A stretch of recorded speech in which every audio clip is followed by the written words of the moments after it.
দেবী পর্ণশবরী তন্ত্র সাধনার এক রহস্যময় দেবী হিসেবে পরিচিত। পর্ণ মানে পাতা, আর শবর জাতির মানুষের মধ্যে তাঁর পুজো প্রচলিত ছিল বলেই দেবীর নাম হয়েছে পর্ণশবরী।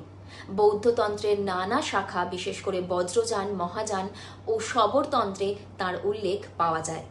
মনে করা হয় সাগরের ধারের অরণ্য অঞ্চল ও বিন্ধ্য পর্বতের আশেপাশে বসবাসকারী শবর ও কাঠুরে সম্প্রদায়ের মানুষ প্রথমে এই দেবীর আরাধনা শুরু করেন।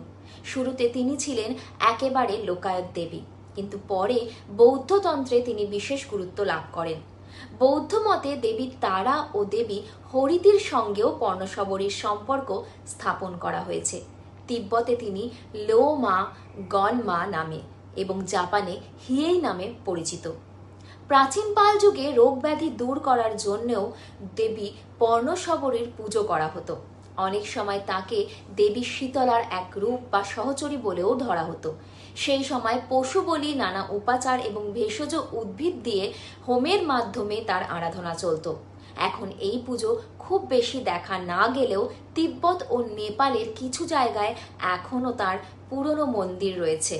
বাংলাদেশের ঢাকা, মুন্সিগঞ্জের বজ্রযোগিনী গ্রাম, নালন্দা ও মহাস্থানগড়ে দেবী পর্ণশবরীর বহু প্রাচীন মূর্তি ও পোড়ামাটির ফলক পাওয়া গেছে।